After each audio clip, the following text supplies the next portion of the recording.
నమస్తే, నా పేరు తన్నీరు శ్రీనివాసులు, AP01 న్యూస్. ముందుగా మనం సబ్స్క్రైబ్ చేద్దాం. వివరాల్లోకి వెళ్తే ఈరోజు అనంతపురం జిల్లా గుత్తి పట్టణంలోని శ్రీ శిశు సంక్షేమ శాఖ కార్యాలయం అనగా ICDS కార్యాలయంలో మరి RJD అధికారుల యొక్క ఆదేశాల మేరకు మరి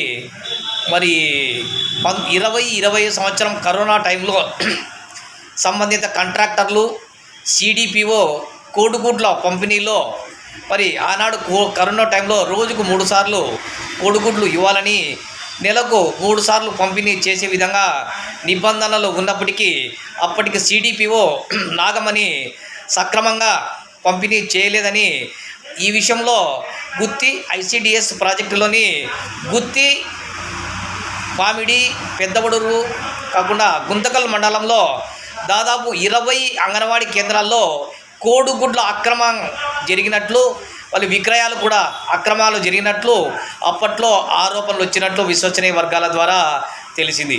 ఈ మేరకు మొత్తం ICDS ప్రాజెక్టులలో అనంతపురం జిల్లాతో పాటు కర్నూలు జిల్లాలో 8 ICDS ప్రాజెక్టులలో కోడిగుడ్ల వ్యవహారంలో అక్రమాలు జరిగినట్లు మరి 2020 సంవత్సరంలో మరి ఫిర్యాదులు రాగా, అందులో గుత్తి ICDS ప్రాజెక్టులో గుంతకల్లులోని ఆయా కేంద్రాల్లో అక్రమాలు అనేకంగా జరిగినట్లు తెలిసింది.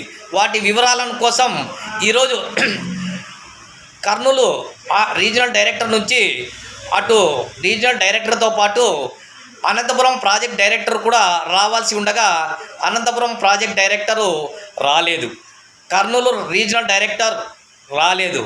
ఆమె ఆదేశాల మేరకు 2 సిబ్బంది గుత్తికి చేరుకొని ICDS కార్యాలయంలో మరి వారు తెచ్చినటువంటి ఖాళీ ఫారాలను ఆయా కార్యకర్తలకు ఇచ్చి వాటిని అప్పట్లో మరి నాగమణి చేసినటువంటి పొరపాట్ల గురించి, లేకపోతే మీకు తెలిసినటువంటి వివరాల గురించి వ్రాయమని సంబంధిత సిబ్బంది కోరినట్టు తెలిసింది.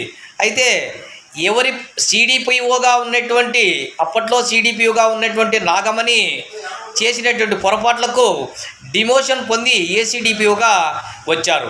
అప్పట్లో ACDPOగా కొనసాగినటువంటి ఢిల్లీశ్వర్కి CDPOగా ప్రమోషన్ ఇచ్చారు. ఆ నేపథ్యంలో ఇప్పటి వరకు ACDPOగా కొనసాగుతున్నటువంటి నాగమణి మరి అటువంటి సందర్భంలో ఈరోజు కూడా కార్యాలయానికి వచ్చి అంగన్వాడీ కార్యకర్తల మొదట